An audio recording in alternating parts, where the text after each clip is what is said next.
L'actualité certainement en fait bon xam nañu démb lañu doon lever immunité parlementaire bu Farba Ngom chose faite daanaka mbir mi dem na comme nu mu war a demee en tout cas déjà d'abord bonne appréciation nga am ci démb ci plénière bi. Plénière bi dama jàpp ni que ni ginnaaw moom moo doon tëj processus bi ci pouvoir judiciaire bi mu saisiré le pouvoir législatif. Ni ko député bii di Mouhamadou Ngom ñu gën koo xam ci turu Farba danoo bëggoon lever immunité parlementaire am ngir ñu mën koo déglu parce que la séparation des pouvoirs est nette pouvoir judiciaire mënul tëb rek ne ñoo ne coppet benn député dem déglu ko dafa am loo xamante ni mooy malaanu ci raayam fokk ñu nangul ko loolu nag processus bi démb lañ ko boucler ginnaaw bi mu jaaree ci la conférence des présidents jaar ci commission ad hoc yeeg jaar ci ñëpp ba ruusee dem ba ci plénière bi nag décidé na mooy laaj nañu député yi est-ce que nangu ngeen waaw wala déet ci li nga xam ni moom la ñu bëgg a toppee Farba Ngom mu tolloog ci 125 milliards de francs CFA est-ce que nangu ngeen ñu yëkkati ko pour que justice mën koo convoquer mu mën cee addu wax des éléments de preuve ñu monter ay dossiers waaw wala déet député yi 130 députés nangu kon levé nañu immunité parlementaire bu député Farba Ngom la ca des nag il devient un citoyen à moitié député il garde toujours son non manteau wu député mais dafa perdre immunité bi en attendant justice convoqué ko pour entendre ko dans le fond du dossier su dee nag le maître des poursuites nee na daf koy topp daf koy arrêté loolu yow amoo ci pouvoir man mii awma ci pouvoir président assemblée amu ci pouvoir premier ministre amu ci pouvoir président de la république amu ci pouvoir c'est le pouvoir judiciaire le procureur en l'occurrence moom mooy mesurer les faits la gravité des faits pour que bu fekkee daf koy topp mu topp ko bu fekkee du ko topp mais mu bàyyi ko mu delluwaat ci sagon delluwaat ci njabootam delluwaat ci këram wéyal liggéeyam mais question bi mooy bon en tout cas ñi ànd ak Farba Ngom ñoom jàpp nañu levée bi jaarul ci yoon parce que amuñu assez d'éléments parce que bi li ñu leen jébbal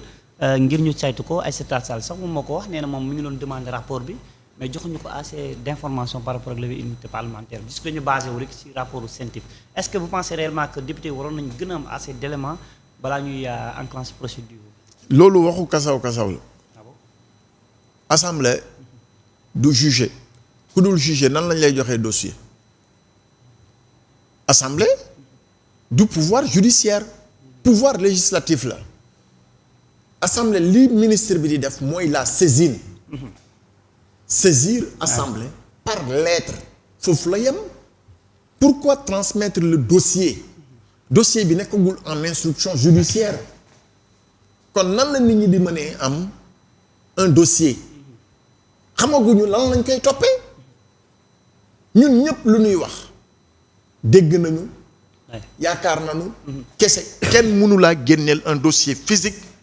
ne la lii lañ koy toppee parce que le procureur déglu googu ko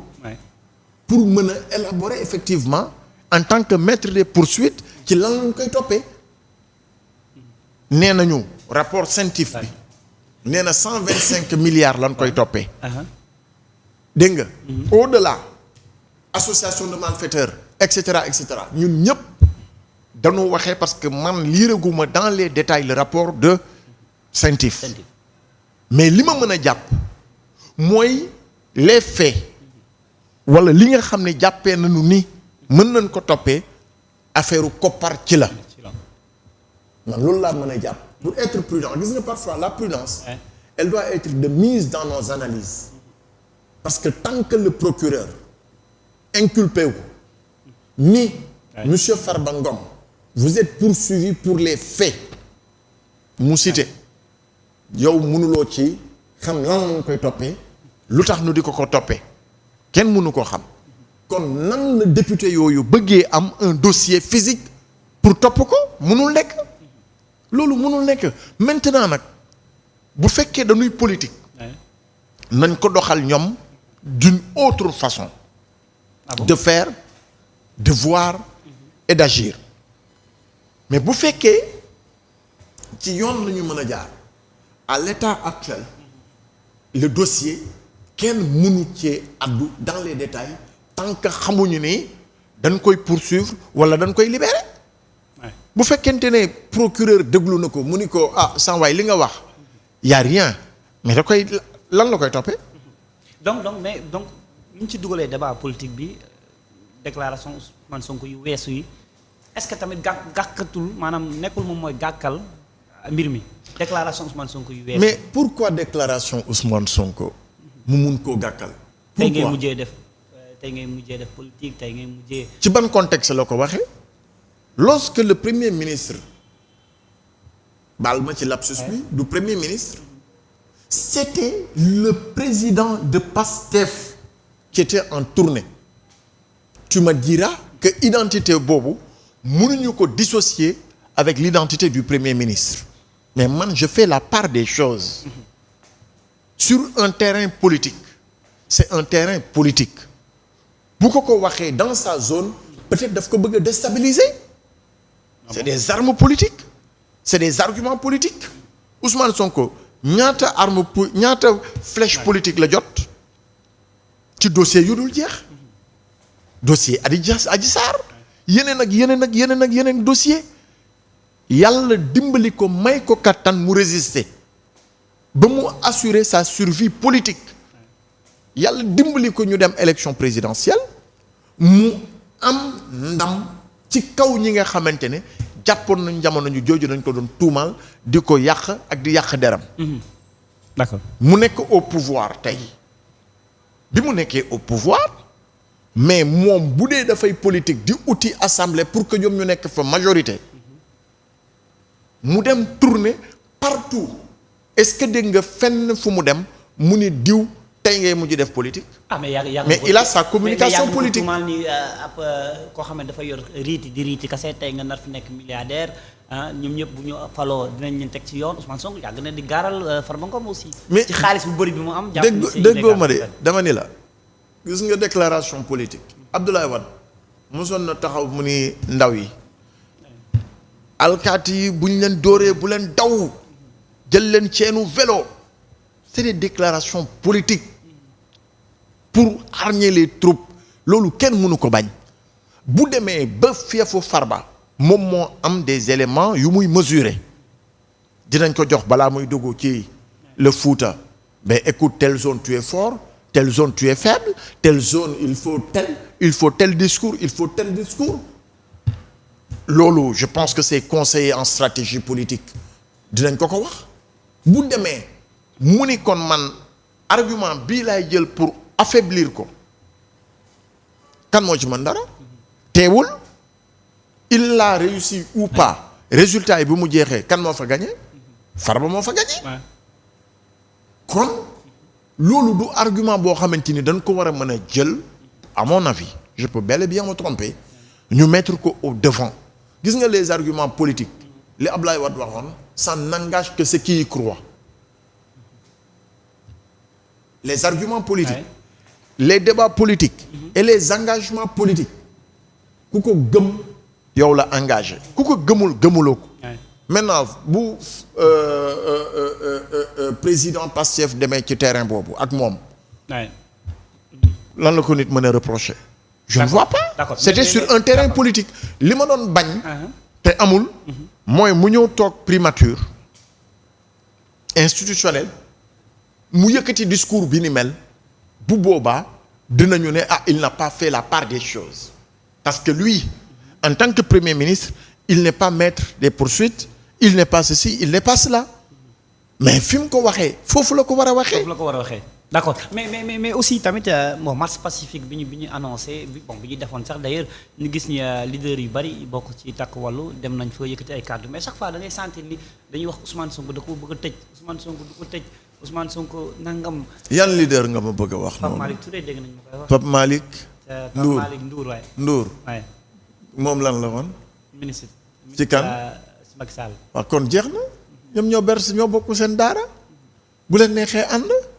bu ko neexee défendre ko c'est son droit le plus absolu. mais pourquoi ay nitu Farba bon ci information yi ñu ci am d'ailleurs benn oto boo xam moo yoroon sécurité Farba dañuy ñëw ba jub Agnam côté Linguère bi noonu lañ leen arrêté ba nii sax ñu ngi dégg information bàyyeeguñ leen te boobu bi ñu leen teewuñu benn arme ñenn sax les nervis de Farba lañ leen di tuddee et cetera mais en tout cas loolu lañ doon xeex d'ailleurs arrestation bi abusive yi nit ki war nañ ko bàyyi mu am liberté boobu est-ce que waruñu moytu loolu aussi. gis nga ñun on est des citoyens l'État fonctionne avec beaucoup de béquilles lu tax ñu arrêté leen yan motif moo tax ñu arrêté leen ñaata oto ñoo fa romb ba kenn laalu leen l'État a des informations yoo xamante ni yow amuloo ko man awuma ko wax dëgg fa yàlla kon dans les analyses et les commentaires il faut savoir raison garder est-ce que nit am nga droit yépp oto ay armes di circuler ak moom te amuloo ci autorisation lu muy les forces de l'ordre les forces de défense et de sécurité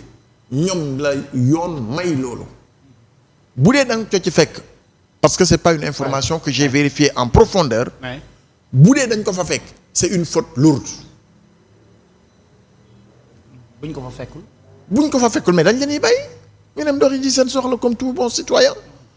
maintenant nag un contexte c'est un contexte aussi gis nga le contexte de la violence baaxul tey notre pays est dans un environnement sécuritaire assez difficile assez précaire en Afrique occidentale donc bu ñu nangu yenn contexte yi mu am ay nit yu ciy ñëw di greffé wu ba mu mën a dégénérer ñuy wax ay mort d'homme di wax ay nangamti ay dégâts collatéraux c'est pas bon parce que tey c'est des foyers de tension yoo xam ne ñu ngi ko gis un peu partout temps yële ma lay wax yu ñu génn ak Kidal y a eu quelque chose yu fa am donc dañuy éviter que ay infiltration di am dans certaines circonstances loolu nag man mënuma ko apprécier ce sont les forces de l'ordre les forces de sécurité ñoom la yàlla may loolu ñu xam exactement oto bi peut-être le renseignement leur a donné des informations pour ñu interpeller ko et cetera et cetera. am na ñuy jàpp ni Farba fait du Sonko c'est-à-dire Sonko demoon na fi Ziguinchor bon tëju foofu benn presque un mois presque 20 et quelques jours Farba Ngom aussi il a le droit aussi de le faire autrement dit que ni est-ce que bataille bi politique bu ñu ko yóbbu waa Agnam jóg pour jàppale ko ndax mën na dara ci dossier bi. man dama gëm ni que ni force doit rester à la loi la justice c'est la justice ñun ñëpp ñuy yeewoo Sénégal yoon daf ñu tënk ñuy topp Farba topp ñu waa Agnam yëpp Farba Ngom la yoon topp keneen nag ku ci jël sa responsabilité bëgg ko ci engagé tu le fais délibérément ça je le dis à haute et intelligible voix tudduloo Mademba tudduloo Farba Mouhamadou Ngom moom la justice interpellé ay àndandoowam nag ay nitam ña ko bëgg ak ña bëgg soutenir ko ku nekk am nga manière boo ko mënee def waaye man li may bañ c'est cette manière politique biñ ko bëggee def. non mais c'est ce que je dis. xam nga politicien la aussi. waaw homme politique la. moom laa la wax am na ay nitam. mais nañuy prudent. Farba en tant que homme politique il a beaucoup investi dans les Agnam du Agnam c'est les Agnam éclairage public lam fa tabax lañ fa def comme infrastructure war nañ koo mën a sàmm. ñu bañ coowal politique gi mu indi yàqute yoo xamante ni d'abord pour defar ko ça va coûter énormément de milliards aux contribuables sénégalais. Ensuite pour que ñu mën koo truc dafay métti foofu lay waxee. On peut défendre des gens mais intelligemment. ay Sonko defoon na ko. lay Sonko du Farba. raison là est-ce que. non ce que je dis lay Sonko lay Ousmane Sonko. du Farba Ngom. Sonko avait une posture mais ça est présidentielle. du Farba. Farba c'est un député là. mais nañu éviter sax. di def cette comparaison inopportune. jaru ko daal nga foofu. pour man non. Farba mi ñu interpellé sur un problème bien précis. qu'il en soit oui ou non l'auteur nanu fexe ña àgg fa nu war a àggee pour que mbir mi leer bu ko yoon woowee mu dem uyu ji jaru fi indi ay fitna parce que fitna la nit ñi talul. démb am na ay manifestations. waaye ma ni fitna damay interpeller la jeunesse sénégalaise et africaine. il faut que ñu éviter di nekk matt bi ñuy xambee bu ñu kenn xambati ci ay taal ci ay yàq ci ay kii nanu wane beneen identité d'une jeunesse responsable parce que tey cette vieille classe politique bi doon utiliser ces méthodes pour se défendre ñoom ñëpp dem nañu ardo ñoom ñëpp ça je te le dis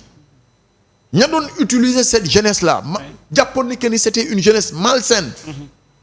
ñooñu pare nañ ci. On est une jeunesse responsable on est une jeunesse moralement avancée kon nañ ko exprimer avec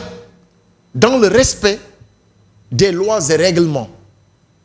bu fekkente ne dem na uyu ji ci jàmm ak salaam buñ ko ne yaa def mais ma défendre boppam bu fekkee deful na wane li tax mu ni deful avec ses conseillers mooy avocats yi et cetera et cetera